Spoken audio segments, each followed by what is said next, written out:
नमस्कार. इन सोलापूरच्या बातमीपत्रात आपलं स्वागत. सुरुवातीला एक नजर टाकूया ठळक बातम्यांवर.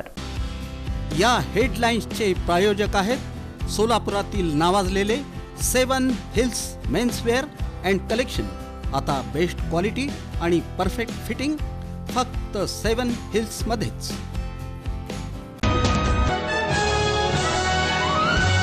शहरात मोकाट कुत्र्यांची भेडसावतीये मोठी समस्या. पालिकेच्या उपाययोजना केवळ कागदावरच. लहान मुलं तसंच ज्येष्ठ नागरिकांना त्रास. मुळेगाव येथील नियोजित कत्तलखान्यासंदर्भात पालिकेनं घेतली माघार. हिंदुत्ववादी संघटना आणि प्राणीमित्रांच्या जोरदार विरोधानंतर. मुंबई हैदराबाद रेल्वेवर केम जेऊरच्या दरम्यान भालवणीजवळ अज्ञात व्यक्तीकडून दगडफेक करण्यात आली. यामध्ये 3 प्रवासी जखमी झाले. सोलापूरच्या सिव्हिल हॉस्पिटलमधील गैरसोयींवर संतापल्या खासदार प्रणिती शिंदे.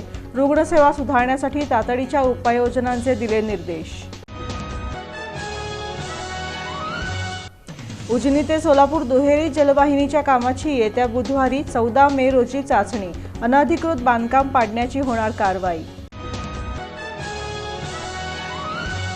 आणि ऑपरेशन सिंदूर, एक संदेश, एक श्रद्धांजली, एक हुंकार संकल्पना. चित्रकार विपुल मिरजकर यांनी कलेच्या माध्यमातून दिला संदेश.